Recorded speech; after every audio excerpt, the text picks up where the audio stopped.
Humans have known about the bones of ancient giants in the American West for thousands of years. Native Americans first discovered these massive fossils, treating them as sacred remains of giant reptiles and bears. However, it wasn't until the mid-1800s that the Western scientific community became aware of these fossils. That period marked the beginning of a fierce rush to collect and study these frontier finds.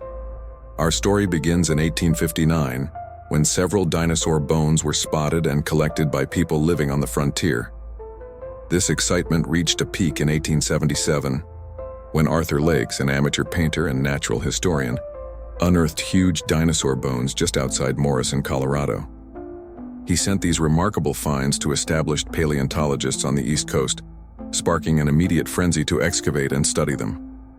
Two men in particular drove this rush: Edward Drinker Cope and Othniel Charles Marsh. Once friends and colleagues, they quickly became bitter rivals, each obsessively competing to outdiscover the other by naming more prehistoric species. The discoveries in the West fueled their infamous bone wars, as they raced to unearth and describe the richest fossils. Nearly 150 years later, the geological layer where Lakes found those bones, now called the Morrison Formation, stands as one of the most important and iconic fossil sites in the world. Over the decades, some of the most famous dinosaurs were discovered there, including Allosaurus, Brontosaurus, and Stegosaurus. Not only are these species found there, but some, like the common dinosaur species of the Morrison, are known from hundreds of specimens. Scattered throughout the American West are spectacular fossil sites within the Morrison Formation. One of the most incredible is Dinosaur National Monument, located on the Utah-Colorado border. There, a building encloses a massive rock wall embedded, with dozens of giant dinosaur bones, some nearly complete skeletons hanging almost vertically. But this wall captures only a small fraction of the entire fossil bed. Many more bones from multiple species lie exposed nearby. Other fascinating sites include the Cleveland Lloyd and Migat Mokwa quarries. These locations tell a darker story, preserving ancient massacres where groups of predatory dinosaurs fed on prey. At Cleveland Lloyd, the mystery deepens with the remains of numerous Allosaurus individuals, who themselves may have fallen victim to mass death. In total, more than a dozen Western states hold these incredible fossil beds, preserving a rich variety of dinosaur species. But why here? How did such a vibrant ecosystem thrive so long ago, and how has it remained so well preserved in the Morrison? To answer that, we need to travel back to the Jurassic Period, an almost incomprehensibly distant time, about 150 million years ago. The Jurassic is the middle chapter of the Mesozoic era, the age of dinosaurs, sandwiched between the earlier Triassic and the later Cretaceous periods. Though it might seem recent compared to other dinosaur ages, the Jurassic was actually quite ancient. For perspective, the fearsome Tyrannosaurus rex lived closer to us in time than the dinosaurs found in the Morrison Formation. Yet even with more than 80 million years of evolution behind them, by the Jurassic, dinosaurs had adapted and diversified into the strange and spectacular forms preserved in the Morrison. Dinosaurs and their world originated much earlier, during the Triassic period, roughly 250 million years ago. Back then, Earth's continents were merged into one massive supercontinent called Pangaea, surrounded by an endless ocean. The first, dinosaurs evolved as small, scrappy reptiles walking efficiently on two legs, one of their hallmark traits. They shared their world with some of the strangest creatures in prehistory: bizarre reptiles, amphibians, and even early relatives of mammals, creatures with truly alien appearances. Among these strange giants, dinosaurs gradually evolved, growing larger and more specialized. By the late Triassic, two main groups had become prominent: the agile, two-legged carnivorous theropods, and the early sauropodomorphs, long-necked herbivores with rows of leaf-shaped teeth, burly claws for foraging, and the ability to grow as large as modern rhinoceroses. The Triassic ended with a mysterious mass extinction event, likely caused by catastrophic climate changes. Many giant animals perished, but dinosaurs survived, soon rising to dominate the Jurassic landscape. During the Jurassic, theropods became larger, with powerful builds and claws designed to grapple and tear prey. Meanwhile, sauropodomorphs evolved into true sauropods, the iconic, massive, four-legged herbivores whose feet were planted firmly on the ground. Together, these creatures shaped an ecosystem unlike any other, one we continue to uncover and marvel at through the fossils preserved in the Morrison Formation. They get their namesake saurod means lizard foot, but this title is misleading save for the 5 digits on their limbs. Saurod feet share very little in common with those of lizards or many other land animals to support their huge frame. The bones, in their wrist shot vertically downward in one sturdy column jammed together along with the fingers to form a kind of pseudo-hoof. The sauropods of the Jurassic still kept one claw on each of their forearms whose exact use is still not known. As their necks got even longer, their heads, however, became proportionately smaller, so as to not strain their muscles and vertebrae immense. Tails balanced them out and could function as powerful tools in self-defense, supported by sturdy legs and an all-reaching neck. Their bodies would grow immense with millions of years to evolve. Sauropods during the Jurassic would become larger than any other land animal, before or since joining the pteropod. Ensods were another group of dinosaurs, the Orions. They too were herbivorous but never grew to the titanic sizes the saurod obtained. They had to find other means of fleeing hungry pteropod. The first Orions were probably quick and masterful hiders. Others took a much bolder route. They developed osteoderms, bony scutes in the skin that ran across their body as a form of armor. As the Jurassic progressed, these scutes became heavier and more elaborate, confining these animals to all fours, giving us the armored dinosaurs as we know them. Dinosaurs are not the only thing that evolved during this time. The supercontinent Pangaea had begun to split up at the end of the Jurassic, and this arduously slow process, which has continued for more than 200 million years, has given us the layout of the continents as they are known today. But during the Jurassic, this transition was still in its adolescence. The land masses of Earth mostly scrambled into shapes and positions, nothing like their look today. North America was relatively similar, but to its south across a young and narrow Atlantic Ocean sat an amalgamation of all of Earth's southern continents, including India, known as Gondwana. Western Europe as well was only separated by a shallow Atlantic, but it was merely a series of islands dotting a warm sea. Further east were the realms of Eastern Europe and Asia.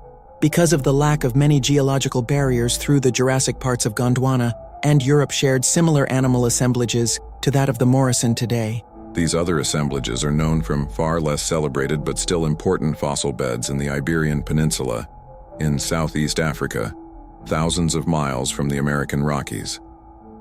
This begs the question, why the Morrison? Why does this location preserve late Jurassic fossils in such quantities? Some of it is simply that the American West was one of the few places to experience the restless digging of paleontologists. But there are other explanations backed by science. The Morrison Formation. Life was being preserved among newly deposited sediments, which had come from the ashole of active volcanoes west and south of the formation. The uplifting of the Colorado Plateau has left these ancient deposits exposed to our present times. The arid environment of the West means vegetation rarely covers up fossils and no obstacles to erosion allow wind to beautifully grind away at the Rocky Mountains, leaving some truly incredible outcroppings of rocks, and of course the valuable fossils preserved within. But yet another reason behind the Morrison Formation's incredible output of paleontological data comes from the unique ecosystem that the owners of these fossils found themselves in. The Morrison Formation preserves one expansive, low-lying basin spread over the territories of several states. On its eastern and southern borders were bleak highlands, populated by active volcanoes spewing forth clouds of noxious smoke. On its far north was the elegantly named Sundance Sea, shimmering in the light of the horizon and home to schools of many wondrous marine reptiles. The Morrison would have been incredibly hot, 20°C in the winter, and up to a sweltering 45°C during summers. Low rainfall was accompanied by intense evaporation. The basin would be a barren wasteland save for its most important resource. Rivers from the highland in the south and west mountain streams descended into the basin, slowly weaving their way to the Sundance Sea. The whole of the formation was crisscrossed by these sluggish, meandering rivers, making the Morrison one massive floodplain. It was this flow of water that saved the landscape from being barren desert. Instead, it had been described in recent times as a semi-arid savanna, the landscape speckled sporadically by sand dunes.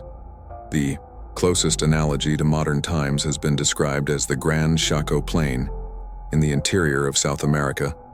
Approaching bodies of water vegetation grew thicker, forming lusher forests by the riverside, among the most sluggish bodies of water formed. My wetlands, and it was along these stagnant pools and rivers that formed the prime conditions for fossilization. In order for dead animals to mineralize into fossils, they have to be buried quickly to avoid their getting weathered by the elements or picked apart by scavengers. But the animals who died on this floodplain and were lucky enough to be quickly submerged on the bank would be swallowed up, imprisoned in a coffin of mud and sand. It is this feature that has allowed for so many of the amazing animals of the Morrison Formation to be dug up today. To start off our journey, we will look at the most earth-shaking and magnificent of the residents of the Morrison Formation, the herbivores of the Jurassic. The herbivores of the Morrison Formation are like any other herbivores dependent on the flora they're surrounded by. So let's take a look at these first. On the Morrison floodplain, a diverse garden of plants are present, some of which still exist, mostly unchanged today.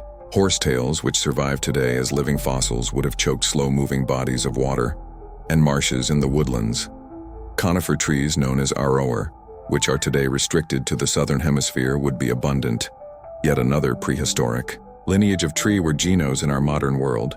Only one species survived, but at one time many would have covered the Jurassic landscape. Humongous sequoia trees, just like the ones today, could grow 52 meters in height.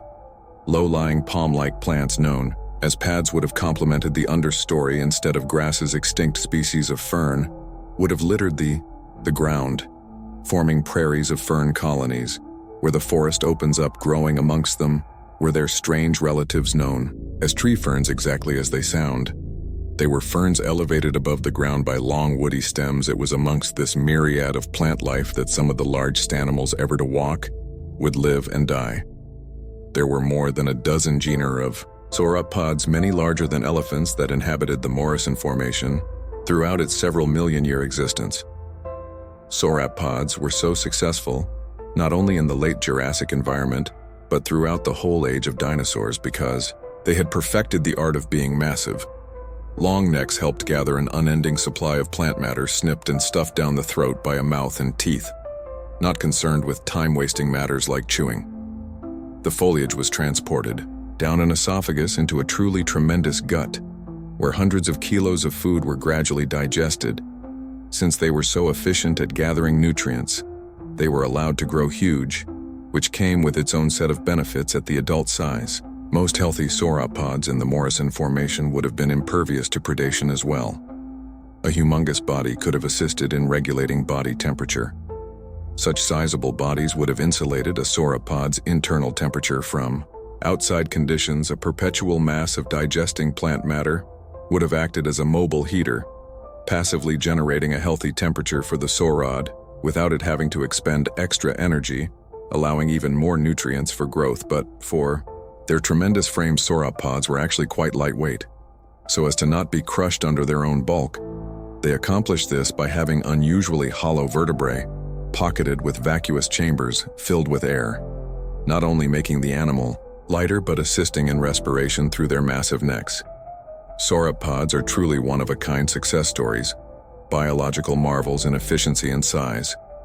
This particular genus was the most successful and one of the largest sauropods of the late Jurassic. In fact, it is the most common dinosaur of the Morrison Formation.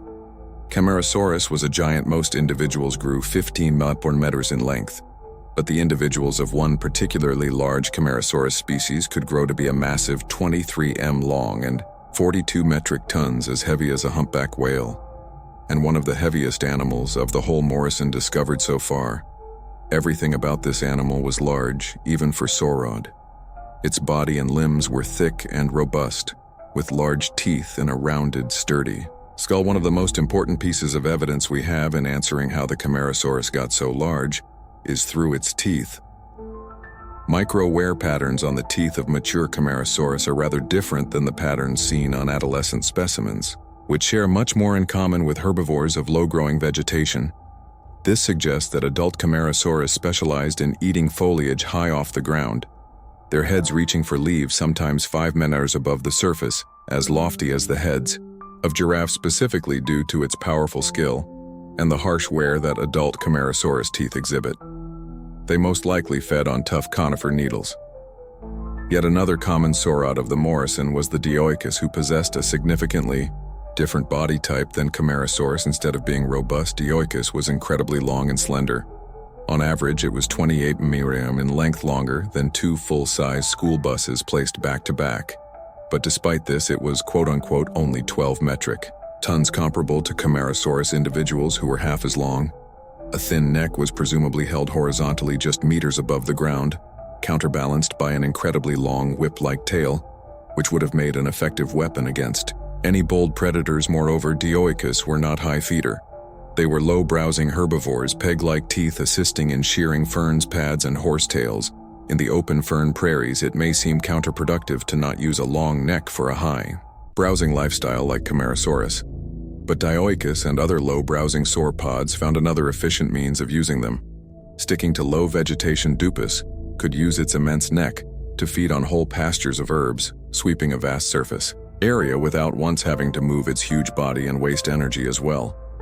This meant that Dioicus did not have to compete with Camarasaurus for the same resources, a process in natural selection known as niche.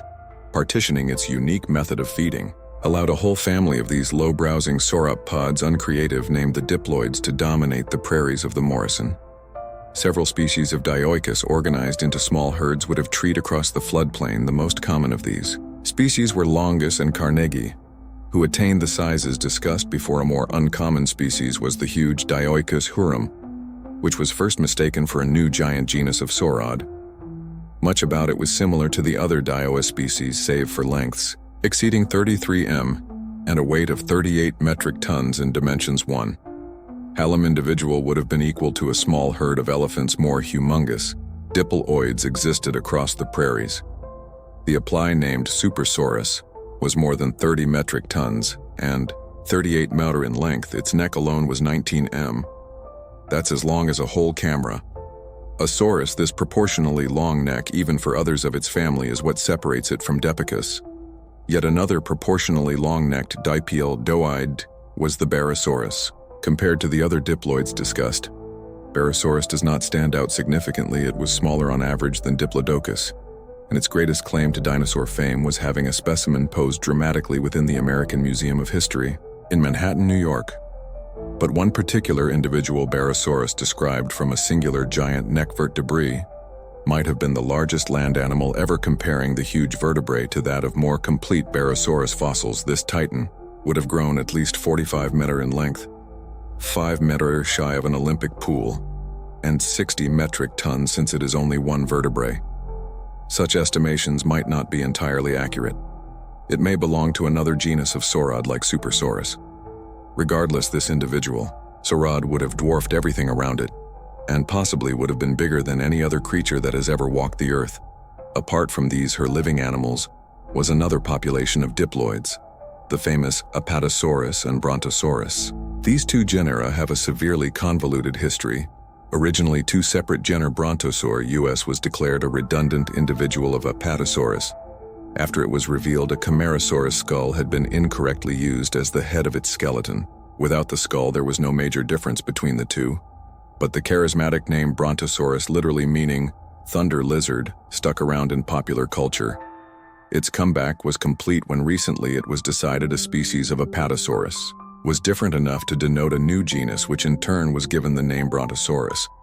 Regardless of these trivialities, both Apatosaurus and Brontosaurus share traits that separate them from their harrowing cousins. On the prairie, both were more powerfully built than other diploids, are found buried with less of their species, and died in more forested environments. Rows of extra replacement teeth indicate they may have preferred tougher conifer trees rather than softer herbs. All of this correlates to Apatosaurus and Brontosaurus being the black rhinoceros of the Morrison. Preferring wooded environments, they would have lived solitary lifestyles. Brawny or robust builds would be necessary for providing protection that they lacked from not living in herds. Some even proposed that they were aggressively territorial. Broad, strong neck bones might have simply helped in knocking down vegetation, or maybe were were also helpful. In neck-butting competition to decide mating and land rights, it has even been speculated the huge cervical vertebrae supported ghastly neck SPS to inflict more damage regardless of what their ecology was. This group of brow-eye diploids grew colossal. As well, on average, they were about 21 metric tons and 21 m long, but some Apatosaurus specimens tipped the scale at 30 metric tons. The high-browsing sauropods were not lacking in massive species as well. Maybe the most popular and/or inspiring sauropod of all was found in the Morrison, the mighty Brachiosaurus, more than 100 years ago. The first fossils of this mighty creature were excavated, including a massive humerus bone as large as the man who dug it up. Ever since, the aptly named arm lizard has dominated pop culture related to Camarasaurus. This skyscraping giant was even more specialized for eating from trees that no other herbivore could reach, unusual for sauropods. The front limbs of Brachiosaurus were much longer than its hind. On slanting the whole torso of the dinosaur upward, a muscular set of shoulders supported its immense frame, and balancing on top was a long neck carrying the Brachiosaurus. His iconic sloping head, even in a relaxed position, this head would have been a lofty 9 meters above the ground. Comparing this height to Agaraph's 4 to 5 meter stature does not do it justice.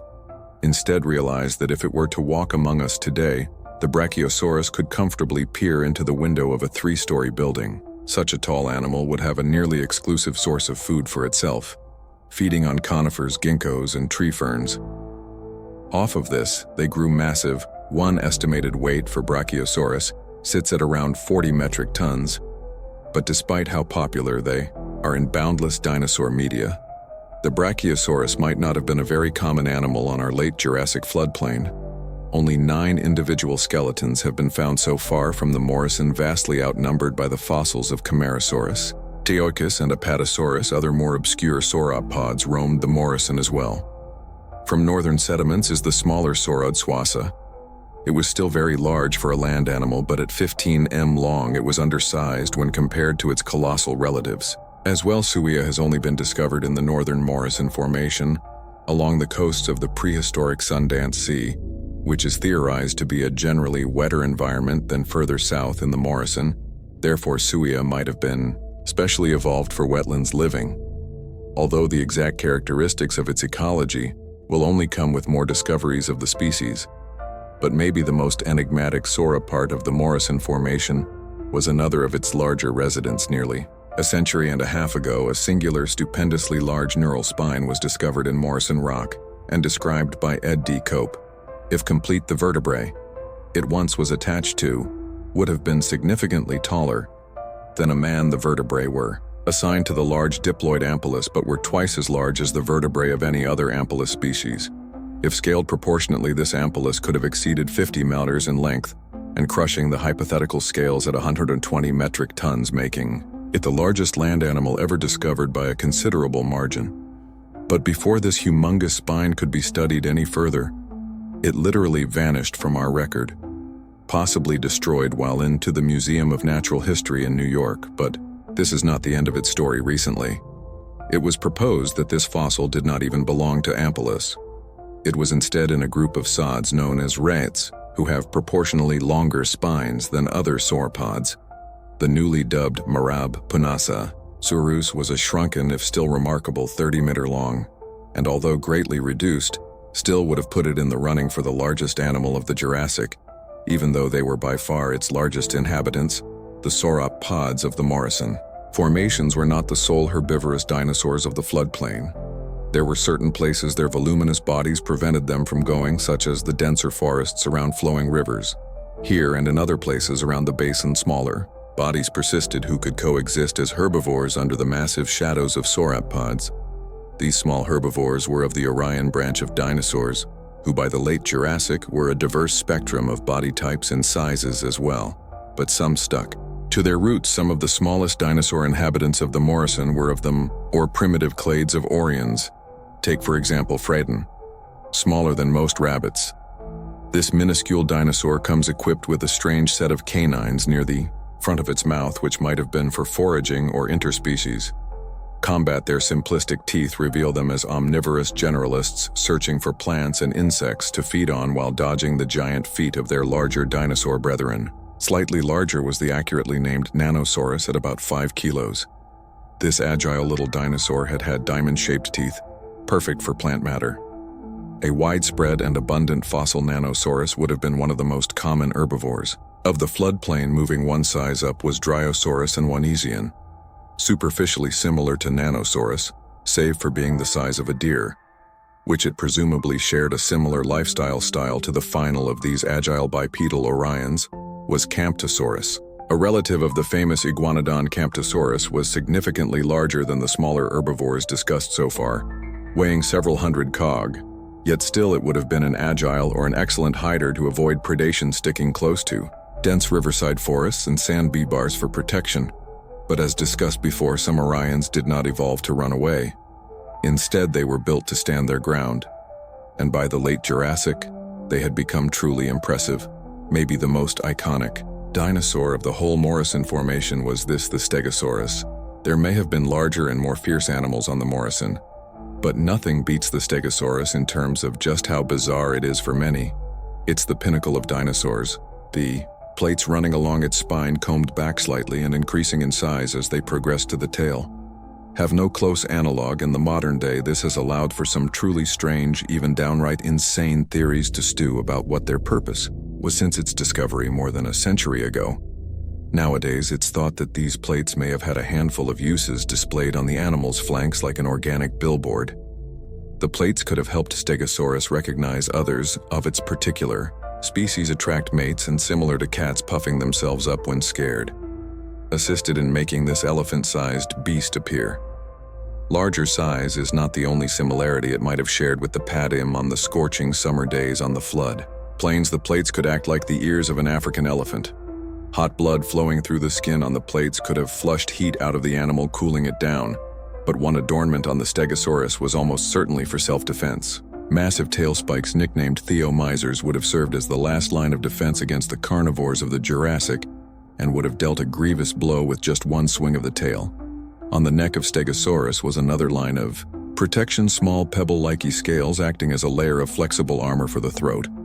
There were other armored tanks of this late Jurassic landscape, the Ankylosaurids as they're known, with a group of dinosaurs containing the especially armored varieties. Although dominant by the end of the dinosaurs' rule, they were exceedingly rare, with only a sprinkling found in the Morrison Formation. Morella and Gargoyleosaurus are some of the least common fossils throughout the whole formation, but don't let this fool you into thinking they were poorly adapted. These animals had bony armor that was fused to the skin with large spikes protruding from the sides. Even the skulls had a sheet of bone attached as an additional safeguard, despite their tough exterior. The Osaurus of the Morrison were possibly some of its most selective feeders, searching for the softest plants among the foliage to clip with their bony beaks. The reason that Morrison herbivores came with so many defenses, from size to speed to bony armor, was for what they were dealing with on the regular.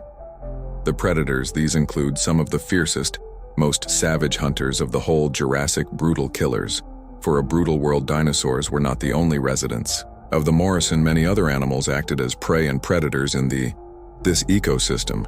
As for hundreds of millions of years, bugs would have been ever present in the Morrison, buzzing around and goring away at leaves, feeding on these various primitive fish. Swam through the waterways, including lungfish, creatures still alive today, who use a pair of lungs to breathe in dry air when it's not healthy, to filter shallow mucky water through their gills. Some modern lungfish even have the ability to survive droughts by forming a mucousy cocoon in the dry mud, surviving by breathing air. Such an ability would be rather helpful in an ecosystem like the Morrison, which would have been susceptible to long hot droughts. But it's currently known if these Jurassic lungfish had evolved this trait. Amphibians and turtles of many kinds were present in the ponds of the Morrison. On dry land scampered lizards, as well as the ancient lizard-like reptiles Sphenodon, much more diverse in the Jurassic. This prehistoric lineage has been reduced to but one species today, the Tuatara on the islands of New Zealand crocodilians. Now some of the Earth's most primal inhabitants stalked the rivers and lakes. Even 150 million years ago in the late Jurassic, one of the most unusual of these crocodilian ancestors was the meter-long Fruta champsa, known as the cat croc, for its agile and swift build that would have permitted it to hunt lizards on land, evolving Around the same time as dinosaurs were the flying reptiles, the pterosaurs. They were not true dinosaurs, however. Those of the Morrison grew not much larger than 2 kilos, feeding on the fish and insects of the floodplain. Hiding in the shadow of these reptiles were some of the world's first mammals. Our early stem mammal ancestors survived the Triassic extinction, but never grew to the same sizes ever again in the Missic. Instead, the mammals of the late Jurassic became no larger than squirrels, evolving a familiar rodent-like form. Although utterly outsized by their dinosaur overlords, mammals at the time sought out a living as presumably nocturnal hunters with heightened senses, allowing them to pursue prey at night when most dinosaurs were dormant. Preying on this litany of small creatures were, of course, the dinosaurs. By 150 million years ago, the predatory theropod dinosaurs had developed various body types and sizes to tackle an assortment of different prey, and like today, the most common dinosaur predators of the Morrison Formation would have been the smaller ones. These jackals of the Jurassic comprised a variety of species, but all were hunters of small vertebrates. Take Chlorus and Orthoces at 20 and 12 kilos respectively. Saurus was slightly larger, faster, and more prevalent than Orthoces. However, Orthoces has its own merits, as it possessed some of the largest eyes proportional to its skull of any Jurassic theropod. It is proposed in another example of niche partitioning that Saurus hunted during the day, while the large eyes of Orthoces permitted it to hunt at night to avoid competition with the larger dinosaurs. No skull has yet been found of Chlorus to compare it with Orthoces. So for now, this idea is quite speculative, but still it might mean that Orthoces were specialized to hunt down our terrified early mammal ancestors who also came out at night as well. These two crees might not have been scaled, but instead fluffy to those of you unaware. Significant evidence has been found in the paleontological record indicating the theropod dinosaurs shared some common traits with their bird descendants, including feathers. Although these feathers might have gone away in larger species who might have suffered from overheating from a downy coat, smaller theropods like these two were almost certainly feathery going up a size. The Brachiosaurus at about 200 kilos would have been hunters of small and medium-sized dinosaurs. The enigmatic Allosaurus was of a similar size, but scanted fossils and its equally bizarre relatives leave the exact lifestyle of this theropod unknown. Of the Morrison's largest predators, the most notorious was the vicious Allosaurus. Allosaurus makes up 75% of the theropod. Remains in the Morrison Formation, it completely dominated this land, and their overwhelming commonality in the fossil record tells much about their success in the late Jurassic. On average, they were around 9. Long earned 700 to 1. Curriculum in weight just L than the very largest land predators of today, the polar bear. Although intimidating, taking down an adult sauropod would still have been a nearly impossible task. Most sauropods outweighed Allosaurus by over a dozen times instead. Allosaurus was designed for overpowering smaller prey, presumably Orions like Camptosaurus or young Aod's juvenile. Allosaurus were leggier and built for running, but as they matured, there would not have been nearly as cursorial. Instead, it may have quickly charged down prey from an ambush. It was equipped with a muscular set of arms ending in 3 terrifying claws, which resemble modern meat hooks with prey positioned underneath or to the side of a Allosaurus. It would latch on to the victim, with its arms sinking the talons into flesh so that escape was unobtainable. The jaws would be used for the final blow. They were not nearly as powerful as the truly insane bite force present in the T-Rex. In fact, the jaws of Allosaurus are calculated to be no more powerful than those of big cats today. So instead of a brutal crushing bite, Allosaurus might have gradually squeezed the life from the throat, holding the prey down with its limbs, although Allosaurus may have been most well equipped to tackle dinosaurs smaller than it. Its stupendous success suggests this predatory dinosaur was an opportunistic generalist, feeding on anything it had the chance of catching. Huge adult sauropod fossils have been found with numerous Allosaurus bite marks on them and shed Allosaurus teeth surrounding their site of death. It is clear evidence that although impermeable to attack in life, when they eventually died, sauropods would have been prime scavenging targets for the Allosaurus, providing numerous individual Allosaurus with a spectacular feast, and adolescent saurid who still outweigh an Allosaurus a couple of times might not have been safe either. It has been suggested Allosaurus would latch onto the flank of a sauropod, open its mouth wide and deliver a great slashing bite across the side of the sauropod, Causing mass blood loss, Allosaurus has also been suggested to feed on aquatic prey when its usual land prey was depleted, even if these theories are not correct. Surely Allosaurus had numerous ways to feed if it was so widespread. Yet another key to the success of Allosaurus was its resolve. The Morrison Formation was a dangerous land, and Allosaurus bones show numerous cases of these animals sustaining grisly injuries, as lethal as bone breakages and surviving. But maybe the most intense examples of their ability to survive brings us back to the Cleveland Lloyd Quarry, this fossil site, preserving abundant diversity of animals in its lowest layers, but stuffed. With Allosaurus carcasses at its highest, tells a story science has yet to fully decipher. There are several theories, of course.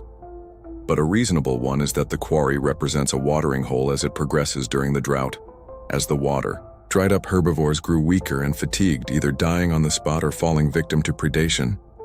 This nourished the Allosaurus at first, but soon they were the only large animals that remained, and as the drought persisted, Allosaurus would have died off. Juvenile members are preserved in the mudstone of the choir, and we know from the tooth marks on Allosaurus fossils the identity of the killers, other larger Allosaurus who resorted to cannibalism in these horrific conditions.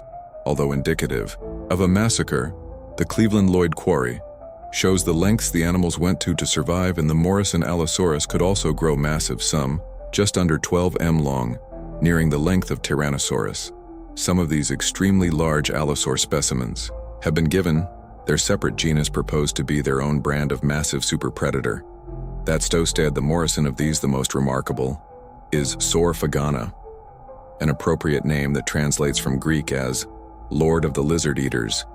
Nearing 3 tons in weight, only 2 individuals from the genus have ever been found, and therefore might have been a very rare sight. Regardless, massive carnivores would have certainly stalked the be they simply giant Allosaurus, or their own separate animal. Alongside Allosaurus were 2 other notable large carnivores, Catosaurus and Torvosaurus. Catosaurus was slightly smaller than Allosaurus, while Torosaurus was a good deal bigger, on average nearing 2 metric tons in weight. Despite this, both animals were significantly less common than Allosaurus across the formation. Because of this intense outnumbering, there is speculation that these animals specialized for a certain lifestyle that didn't put them in direct competition with the abundant Allosaurus. Catosaurus especially possesses some outstanding traits. The most obvious of these were the bony crests on top of its skull, which were presumably for display, but aligned with those. The teeth of Ceratosaurus were proportionately very long. Its tail was uniquely flexible and its skin was studded with bony protrusions. These numerous unique traits have left paleontologists stumped, and the exact lifestyle of Catosaurus remains a mystery. But of course, this is true with many aspects of this Jurassic landscape.